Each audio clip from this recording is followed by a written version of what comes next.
Амархан сайн байцгаана үзэгчдээ хөгжлийн тухай ярилцсан нэвтрүүлгийн маань энэ удаагийн дугаар оюунлаг болгончууд хөгжлийг тэргүүлнэ сэдвээр ярилцах гэж байна. Тэгэхээр манай нэвтрүүлгийн хойморт улс төр, нийгмийн эдийн засаг, соёлын үеийн төлөөлөл оролцож байна. Та бүхэнд бас өнөөдрийн мэндийг хүргэе.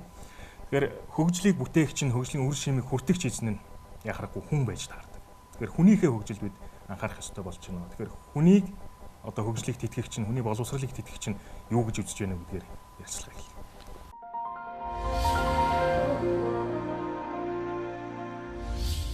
Тэг мэдээж тантай хэлсэндээ бол санал нэг байгаа. Аливаа нийгмийн хөгжлийг ярихын тулд түүний хөдөлж яваа одоо хүнтэй ярих хэрэгтэй. Хүнтэй ярихаар боловсрол ярих хэрэгтэй заашгүй. Боловсрол ярина, туршлага ярина, мэдлэг. Тэгэхээр энийг бол одоо хөгжүүлж байж энэгүүгээр бид нар бол цаашаа бол хөгжил нэлээд явахгүй хаа. Тэгэхээр энэ хөгжлийг авч явж байгаа хүнийг боловсруулах одоо бол манай ахмадууд маань нэлээд юм ярих байх л да. Дээр үед одоо хуучин цаас тэдний үеийн одоо кадрууд маань тухайн үед яаж боловсруулснаа бэлдэж байсан. Өнөөдрийн боловсруулж бэлдэж байгаа нөхцөл юмнууд маань бас тасарсан юмнууд байна уу? Энэ дээр нэлээд төлхөө яаж тэгээд буцаад бидний өнөөдрийн одоо нутг орны хөгжил одоо ярих тулд гэж бодоод байна л да. Эртний сайхан үгүй номын номноос хүний номоо гэж. Тэгээ яг номын ном бол их хэрэгтэй. Номыг сайхан үзсэн улсууд олон байна. Тэгээ хүний номыг сайхан мэс чанартай улс орно гэдэг үзэл бодолтой ийм одоо залуучуудыг бэлдэх талаар бид бас анхаарах хэрэгтэй юм шиг байгаамаа. Тэр хүний ном гэж сая Баатар маань хэллээ. Хүний ном гэдэг тэр тухайн нутаг улсны ахмадуудын төлөвшил аргашаага ингээд үедээ ингээд дамжааж явж байгааг л би бол ойлгоод байгаа шүү дээ. Хүний ном гэж. Тэгээд саяхан би нэг уншижсэн ер нь бол нэг айхтар мэдлэг гэхээсээ илүү туршлага гэдэг юм бол ер нь бол аливаа зүйлийг бол хөтлж авч явдаг гэдэг.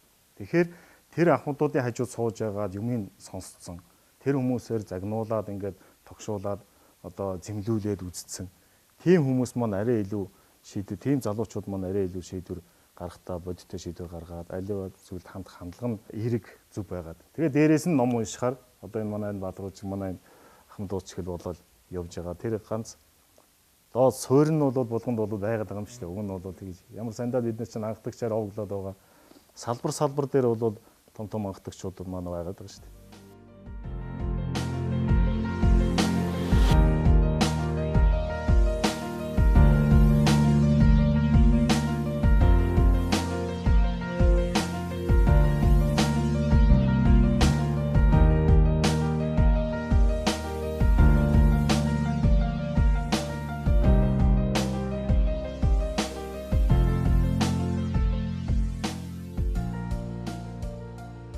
Юуны өмнө одоо жишээлбэл анхдагч Булган аймаг гэдэг ингээд одоо бид нар анхдагч гэдэг маань бол одоо нэг бараг түүх болчих хэлбэрлүүч ороод байгаа юм уу да.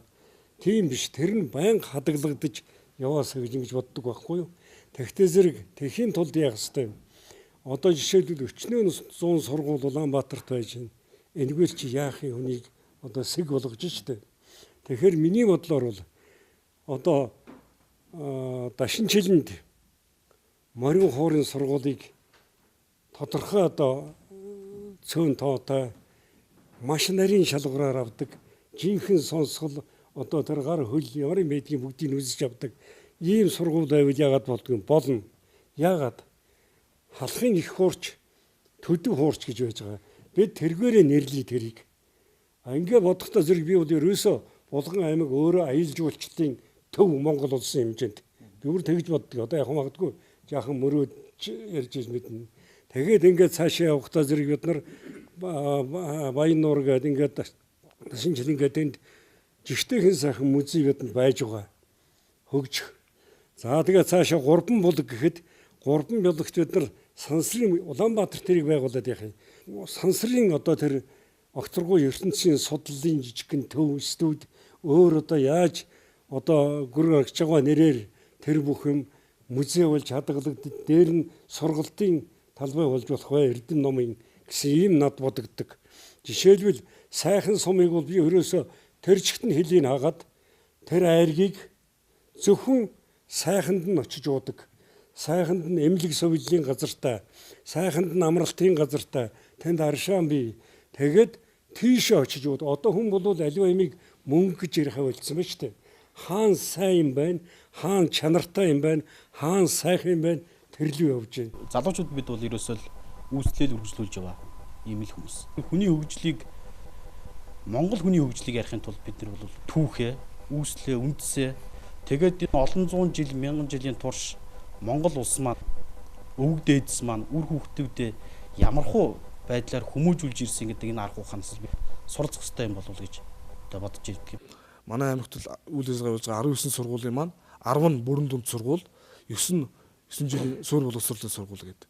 За суурь боловсролын сургуулиудын маань хувьд бол түрүүн бас дурдж ирсэн Эрдэнэ тогттой ойрхон Бугт, Хангал, Орхон зэрэг сумдууд байна. Аслагдсан хөдөөгийн цөөхөн хүүхдтэй сургуулиудын хувьд хүүхдийн тоон цөөхөн үндсэндээ нэг 100-аас 100 орчимд хэлбэлцэж байна. Үнийгээ дагаад одоо тухайн сургалтын чанар, сум орон нутгийн хөгжил нэлээд шалтгаалж байна. Одоо сургууль бол ямарваа тухайн орон нутгийн нэгжийн сумын оршин тогтнох баталгаа байдаг. Тэгэхээр одоо жижиг сумдуудын сургуулийн хүүхдийн тоо буурахаар тухайн одоо сургуулиуд татан буугдах тийм эрсдэлтэй. Тэгснээр тухайн сум олон жилийн хугацаанд оршин тогтнож ирсэн сумдууд бас байхгүй болох тийм аюул нүүрлж байгаа. Юм бүхэн самардахаар болдгоог бид нар одоо амьдрал дээр үзлээ шүү дээ. Тэгэхээр эмэгтэй цэгцтэй. За эхний одоо удаад аялал жуулчлалаа эхлүүлье. Хаанаас эхлэх үү гэдэг юм тийм ээ. Үгүйсэн бол хөдөө аж ахуйн салбарыг хөгжүүлэх одоо дунд сургууль гэдэг юм уу, дээд сургууль гэдэг юм уу байгуулъя, бий болгоё. Тэгээд тэр нь булганы хөдөө аж ахуйг ямар замаар хөгжүүлэх юм. Одоо энэ чинь дэлхий яриад байна шүү дээ. Малын релизжүүлээд хайдсан чинь нөгөө дэлхийд алдартай махны чанар нь алдагчлаа гэд солонгосыг тэгж яриад байна шүү дээ. Тэгтээ зэрэг бяд чинь бас тийм махтай улс шүү дээ. Тэгээ тэрийг одоо ингээд герман хөртэй ч юм уу хямбгаатай ч юм одоо нийлүүлчихтэй зэрэг тэр чанар нь байх нь үгүй юу, алга болохгүй юу гэдэг. Өөрөөр хэлбэл эрдэм номын ажил хэрэгтэй болчиход байна бидэнд.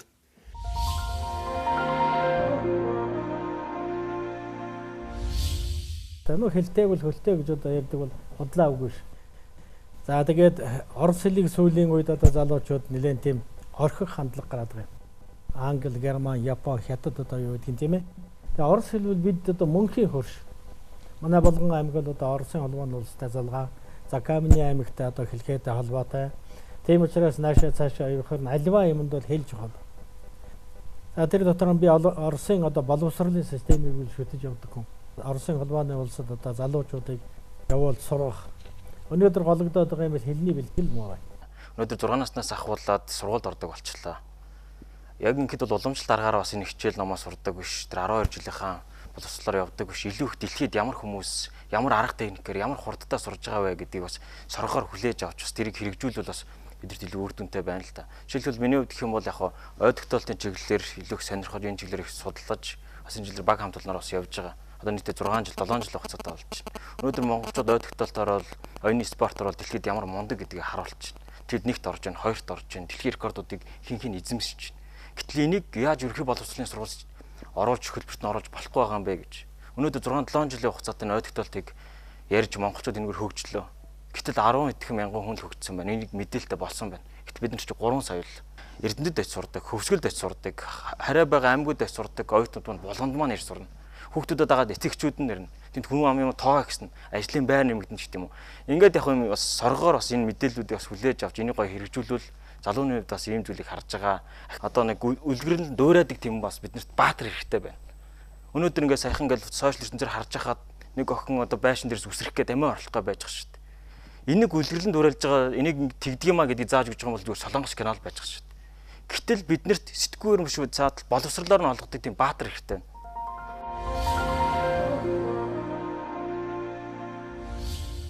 Бид нар анхдагч алдартнуудын үлгийн нутаг тэдний үр сад гэж бахархаад байдаг. Энэ бахархал маань ингээд түүх болоод ингээд үлдчих үедээ. Ирээдүйн одоо юу гэдэг энэ залуучууд маань энэ анхдагч алдартнуудынхаа сүйдэлт нь ингээд царцчих үедээ гэж. Тийм харамсал одоо халаглал бас гарч ирж байна л да. Тэгэхээр одоо юу гэдэг энэ тэр анхдагч алдартнуудын түүхэн гавья замналыг тэднийхэн бахархлыг цааш нь үргэлжлүүлээд аваад явчих шин цагийн алдартнууд, шин цагийн энэ бахархлууд одоо яг төрж гарч ирэхгүй байна гэж бас эмзэглэж байгаа шүү. Яг харахгүй бол энэ хөнтөөс аргагүй асуудал байгаа юм. Өнөөдөр бид нар боловсролын салбарын асуудлыг ярьж байна. Дөрөв Бацэрэг маань ярьлаа шүү дээ, тий. Хөдөө орон нутагт таслагдсан сумдад одоо сургууль цэцэрлэгийн асуудлыг хүнд байдаг. Хүүхдүүд нь боловсролын чанарын асуудаас болоод Эрдэнэт Улаанбаатар өөр тийшээ ингэж явж суралцдаг. Энийгээ дагаад одоо үгдийг ингэж нүүдэл явагддаг гэдэг ингэж яриад. Тэгэхээр энд бол яг хөглөр тэр төсөв хөрөнгө одоо төрсөн бодлоос илүүтэй бас давхар нэг одоо бодох зүйл бол багш нарын чанарын асуудал. Сургалтын чанарын асуудлыг хөндөгдөж тавьж байгаа. Өнөөдөр одоо орон нутагт ажиллаж байгаа одоо багш нарын маань одоо амьдрал ах ямар байгаа вэ? Тэдний нийгмийн халамж хамгаалал ямар байгаа вэ? Тэдний ажлын байран дээр хөгжих боломж болцоо нь хэр байна вэ гэдэг. Ерөнхийдөө одоо сүүлийн үед одоо сургалтын шинэ арга хэлбэрүүдийг нэвтрүүлж байна. Боловсролын шинжилгээ явагдаж байна. Тэрийгээ дагаад багш нарыг хөгжүүлж гин гэж яриад байгаа боловч үнэхээр багш нар маань бас тодорхой хоцрогдоод юмнаас хоцроод мэдээлэлээс тасраад байгаа байдал ажиглагдаад байна. Тэгээ Монгол хүний онцлогтой холбоотой нэг зүйл харагдаад байна. Монгол хүн бол өөрөө ингээд зохион байгуулад өөрөө санаачлаг гаргаад өөрөө шийдвэр гаргахтаа бол мундаг гэж. Энэ бол бидний чадвар. Одоо жишээ нь Ахмадуудаасаа ингээд хараад байхад бол энэ бол байгаа. Гагцхүү энийг нөгөө нэг олон жил мал аж ахуй эрхэлж ирсэн олон жил Монгол амьдралын онцлог тэр нөгөө нэг уулынхаа өвөрт ганцаараа нэг өгүүлжэд байж идэг. Тэр цасцууд юм дотор өөрөө бүх шийдвэрээ гараад бүх орон гэр бүлээ аваад явж идэг. Тэр одоо баатарлаг гэдэг юм уу тэр мэдрэмжтэй тэр зан чанар нь бол энэ Монгол хүнийг товоолдог. Нөгөө талаар болохоор нөгөөх маань хамтаараа шийдвэр гаргаж чаддаггүй. Ийм нөгөө цуснд нь байгаа шийдвэр юу байхгүй онцлог.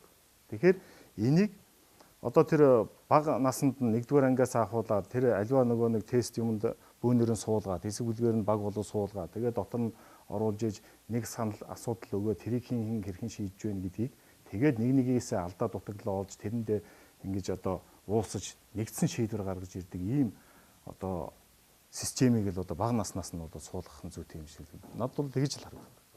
Багаар ажиллах чадвар. Хуу хүнд бол чадвар нь байгаад идэг. Багаар гараад юу хараад өөрийнхөө зөрөөд явцдаг эсвэл бусдыг одоо сонсох дургүй нэг ийм зан чанар байгаа. Тэгэхээр энийг бүр бага наснаас нь хийвэл энэ нөгөө нэг чадaltaй хүмүүсийн маань шийдвэр нэгдэж явахаар бол нэг шийдвэр болно. Тэгээ энэний шаард тэгэхээр нөгөө хөгжил нөгөө бүтээн байгуулалтаа хийж чаддаг. Хамгийн гол нь бүтээн байгуулалт шүү дээ. Энэний тав шийдвэр гаргаад бүтээн байгуулалтаа хийж чаддаг. Ийм л онцлог харагдаад байгаа юм уу гэж байна. Түүнээс биш одоо анхдагч нутгийн өвлгийн тасарчаагүй. Тэндээ бол одоо бүхэл одоо гурван булаг сумандааш тэр бууц сумандааш тэр за бусад одоо юу гэдэг дашин жилийн аяагт гал одоо энэ бүхэл сумдуудад бол байгаа. Энэ мундаг хүмүүс нь төрж гарсан үр сад бол байдгаар бол байгаа. Чадвартай уул усандаа усаа дамжаад гарсан чадварлаг энэ сэхэдэн гарах чадвар нь бол өгөн тэндээ байгаа. Гагцхүү зүгээр боловсролын талын юм гэдэг. Нөгөө талаар хөссөн үсээгүй хөгжил гэдэг юм маань удирдлагатай төртөг холбогдоод байгаа гэдэг. Төртөг. Тэгэхээр Булган аймгийн засаг захиргаа маань хэрхэн ажиллаж байна? Тэнд ажиллаж байгаа хүмүүс маань тэнд ямар боловсролтой хүмүүс ирж байна? Ямар залуучууд тэнд сая хэллээ шүү дээ бас.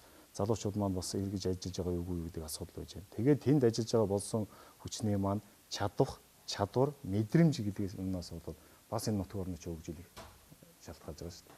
Тухайн одоо гурван булаг суманд хэн маань ажиллаж байгаа байлаа. Богд жишээнд одоо би жишээ аваад байна л да. Ингээд суманд бол ямар болсон хүчин ажиллаж байгаа байлаа. Тэр маань тэгээд юмд хандлага ямар байгаа байлаа. Хөгжилд хандах хандлага, аливаа зүйлийг одоо шийдвэрлэх мэдрэмж энэ юм чинь юу байгаа вэ? Нэг болсон. Тэгээд энэ маань буцаа сая Баатар маань хэлсэн шүү дээ. Тэр хэл сурах гэдээсэн тийм үү? Энийний цаана юу харагдж байна гэхээр юм үзэж нүд тайлах, хүрээгээд хэлэх, аливаа юмыг бол шийддэг өшөө олон хөлбөрөд ондоо газар бас байдсан байна. Ондоо газараас мэдээ сурах, ер нь мэдлэгээр дээшлүүлэх. Ингэж жил тэр захиргаа удирдлагатай нээлж, нутгийн удирдлага нээлж улам одоо сайжрах ёстой гэж харагдаад байна. Монголчуудын их сайхан үг байдаг багшийн эрдэм шавьяасаа гэж. Шавийн эрдэм багшаасаа гэж. Тийм учраас ер нь одоо сургалтын чанарыг сайжруулахын тулд багшийн өөрийн одоо чадварыг сайжруулах их чухал юм шиг байгаамаа. Дайлангуй хөдөөний сургуулиудын тэр багшилж байгаа олон жил багшилсан багш нарыг бас нэг цэнгэлдэг тийм ээ. Ур чадварыг дээшлүүлдэг, шинэ оноо санаа өгдөг ийм одоо арга чарга юу байна вэ? Одоо ийм юм одоо сургалт семинар ийм замаар аймагтаа зохион байгуулах, болж өгвөл одоо бүсдээ зохион байгуулах, Улаанбаатар хот зохион байгуулах ийм юмнуудыг бас сайн хийжэмээр юм шиг байгаа юм. Олон жил болсон багш нэг л конспектаараа жил болгон нөгөөдгөө ирээд ингээл байдаг бол бас нэг тийм дэвшил биш. Тийм учраас үргэлж шиний юм оруулж энэ орчинтойгоо нийцүүлж хөгжлийн хурдцтайгаа бас алхаагаан тааруулж ингэхийн тулд одоо сайн цэнгэлж өгөх хэрэгтэй шүү байна. Тийм учраас багш нарыг чадваржуулах талаас нь их анхаарах хэрэгтэй болов чадвартай багш нар их чадвартай шав нэрийг төрүүлэх хэрэгтэй. Миний хараад байхад ер нь одоо багшаас бол ихээхэн хэмжээгээр одоо юм шалтгаалдаг. Жишээлбэл биднийг 10 жилийн сургуульд 7 жилийн сургуульд сурч байхад манай биеийн тамирын багш Зампалай багш гэж алдартай багш байсан. Зампалай багшийн гараас олон одоо спортын мастер мундаг тамирчид төрсөн. Цэнд Дашнам Дарима гэж одоо ингээл нэрлэх юм бол их олон хүн бий. Тэгээ нэг хүн бол нэгддэггүй, нэг хүн бол асар их үүрэгтэй, нэг багшаа моройлбол асар их чухал. Тийм учраас одоо манай Зампалай багш, манай бусад багш шиг тийм одоо өөрийнхөө шав нэрийг сургаж боловсруулах талаар бүх сэтгэлээ одоо хандуулж байдаг тийм ээ. Бүх бодол оюун санаагаа чилээж байдаг. Тэгээд үргэлж санаачлахтай идэвхтэй ажиллаж байдаг ийм багш нар их чухал юм шиг байгаа юм.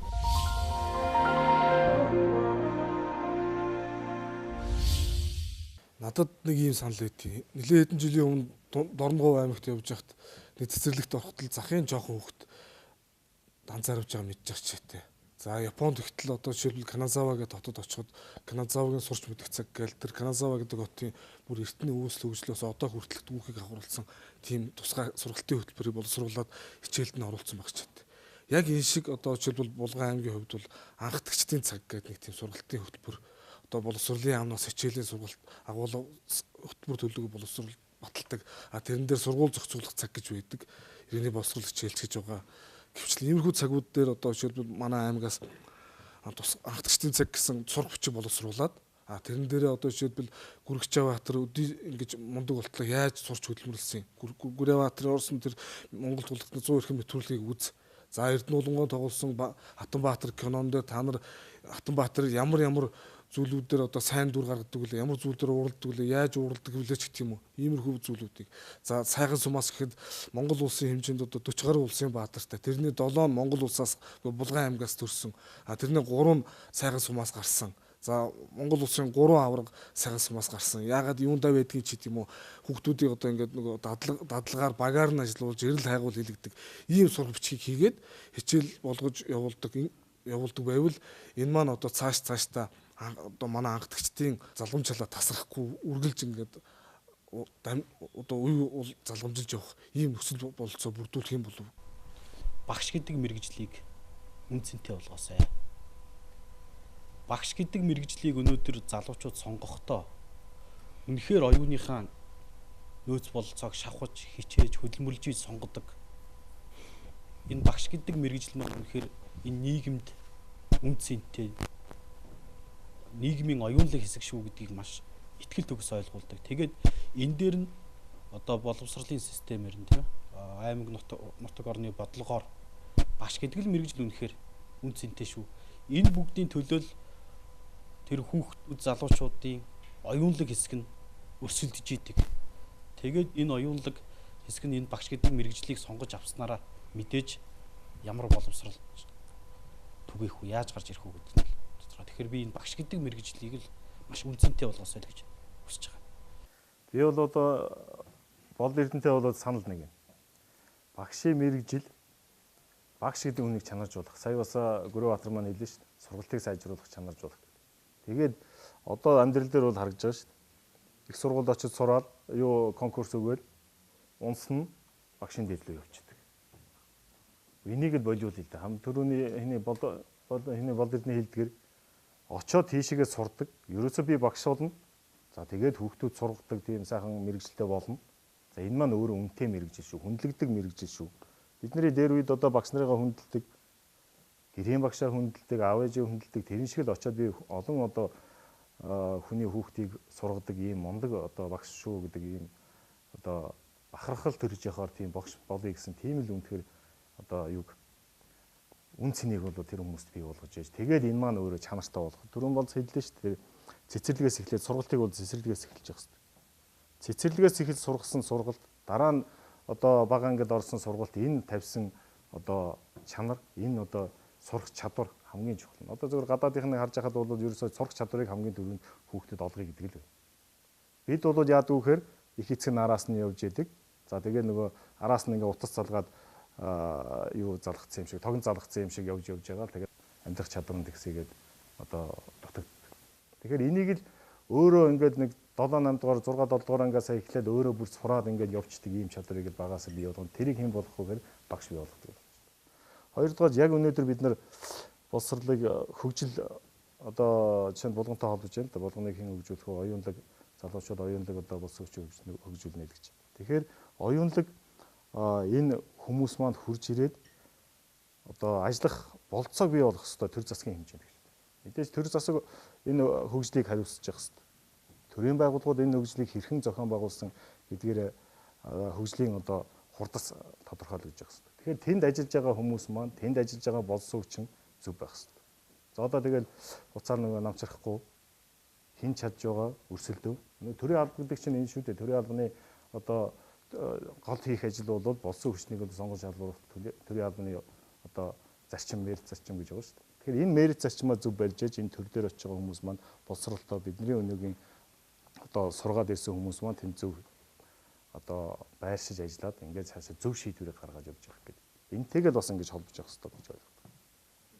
Амьдрал гэдэг чинь ерөөсөө тэгээд тэр чигээрэн сургууль юм л да тий.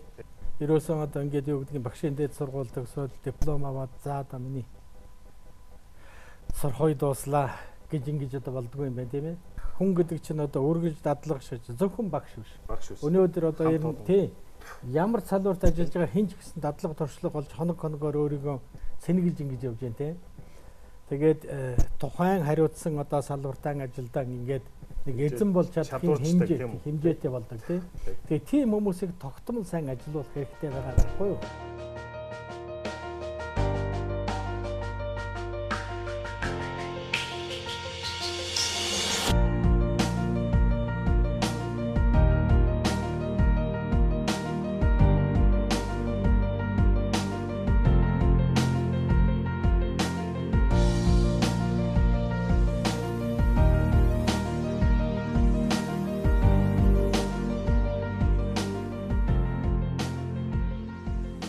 Энэ одоо гадаад ертөнцид хүүхдийг яг хүн болгодог юм бэ гэдгийг мэдрэх асуудал хэрэгтэй юм да. Жишээлбэл би нэг Биржина гэдэг мужид очисон чинь сургууль дээр очисон чинь эхний хагас жил зөвхөн хүнтэй мэдлэх амьтныг хайрлаж сурах тийм хичээл ордог юм гинэ.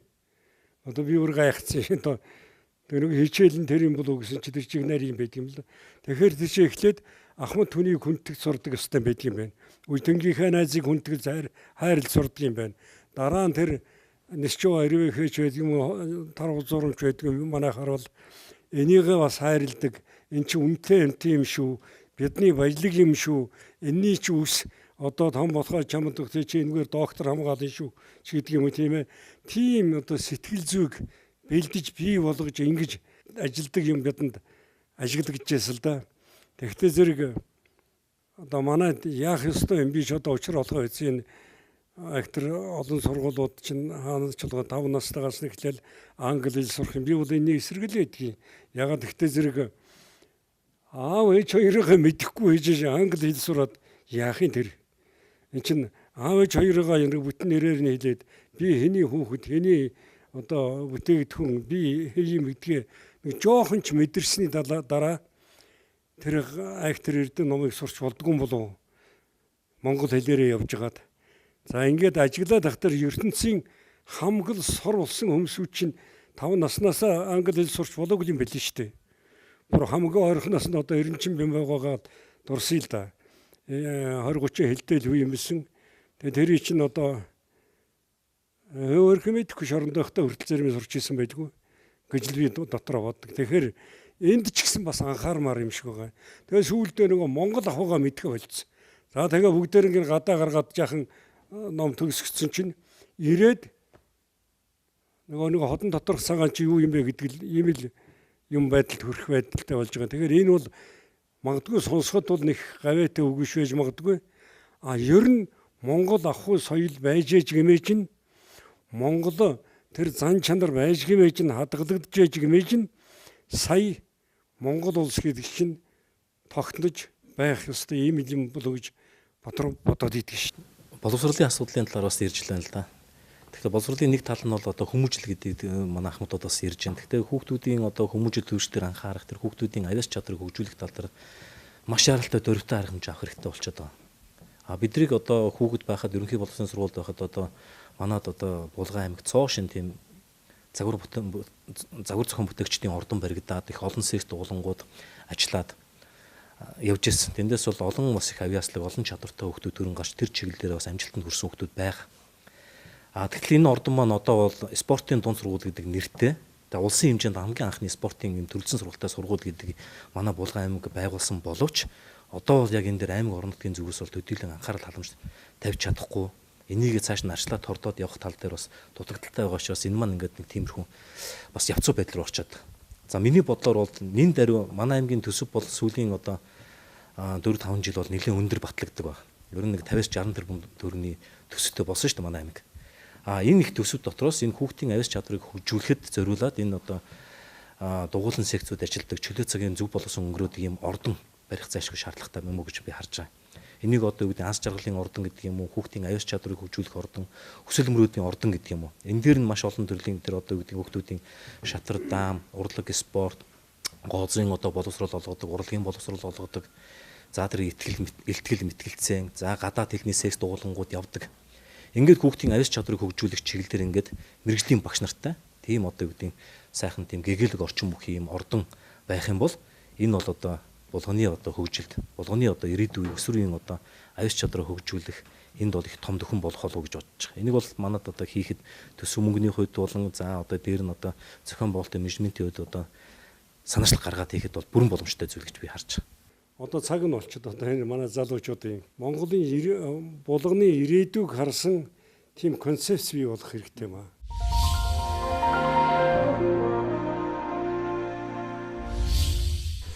За баярлалаа. Тэгээд оюунлаг болгончууд хөгжлийг тэргүүлнэ гэсэн сэдвтэй хөгжлийн тухай удаагийн ярилцлага маань энэ үрээд өндөрлж байна. Олон үнэтэй санаачлаг гарлаа.